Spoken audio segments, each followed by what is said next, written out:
Hey everyone, how you going? Bryn Smyth here. Welcome to the Bryn Smyth Music Workshop. Today I'm going to be showing you a bit of the soundscaping tools that I use in some of my songs. In one song in particular, which I called Owls on Fire. Now, the song itself is, it's pretty, it's a song, let's put it that way. But at the end of it, the outro, for about 2 minutes of it, I believe, there's a particular soundscaping section that I use. And I would like to show you today how I get that particular sound. Now, there's a couple of different things you need for it, but what I've done so far, I've put a bass track. I'm looping a bass track at the moment, which I've already set up. That was basically the 6-string bass with a phaser effect on it, a slight phaser on it, and I've put that into a loop. So it's just playing over and over again, just a chord progression of F major 7 to E minor, to A minor 7, so it basically plays through that. But the key parts of that particular soundscaping is actually what I use on the guitar. So what I have here, this is my Epiphone Les Paul Studio. Not a bad guitar at all. In fact, if you're looking for a cheap version of a Gibson guitar, this is actually pretty good to go for. So I'm using this particular one to produce kind of like the soundscaping, scratchy, swirly sort of sounds.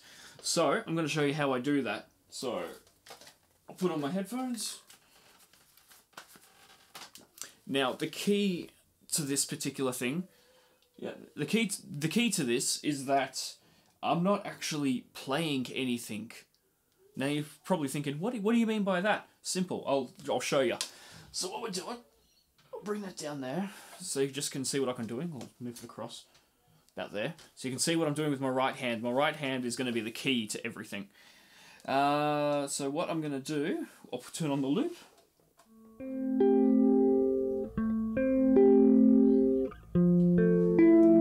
So that's that chord progression I've got playing on the bass. Now for the guitar, there's 4 things you need. You need the wah, you need the envelope, you need the wah, you need the flanger, you need the distortion, which unfortunately I haven't got something at the moment, so I'm just using my bass overdrive, but it still works to a particular effect.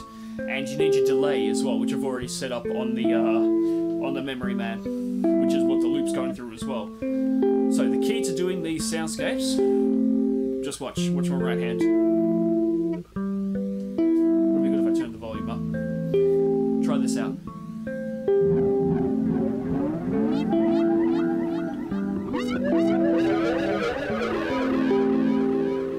All I'm doing is just putting my finger on the string, not even pressing hard, just lightly touching it and just moving it up.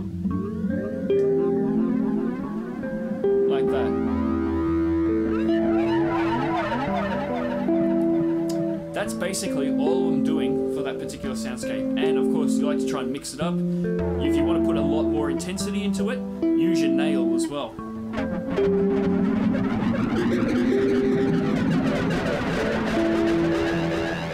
And what you can do is use your wah at the same time, so you're going to get something like this.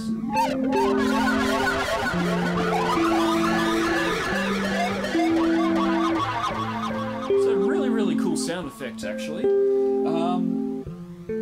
And what a trick you can use with this particular thing is that as you start from down here, start the wah in rest position, so your toes up.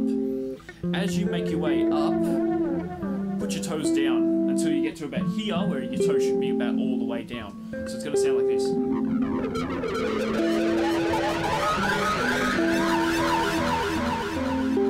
And you can really get some really cool sound effects that way. So.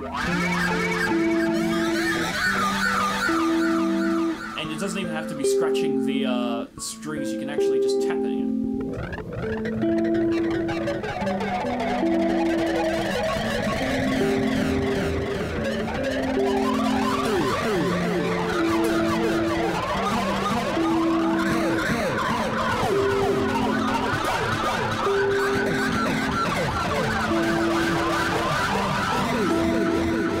And you can just do things like that, just muck around, experiment, do whatever you need to. And yeah, it just goes from there.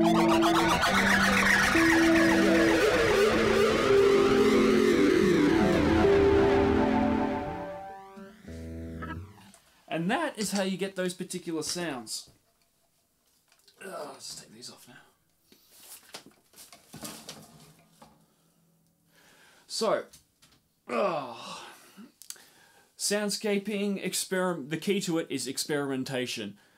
Find out as much as you can, grab as much as you can, just examine how things sound, examine how they work, and just play around. You don't even have to play traditionally, you don't have to play chords, you don't have to play melodies, you can just basically do what I did and just scratch, slide, bang it with your fist, your forehead, whatever you want. Doesn't matter how you do it, as long as it makes a good sound. If it makes a good sound, I say use it. Okay.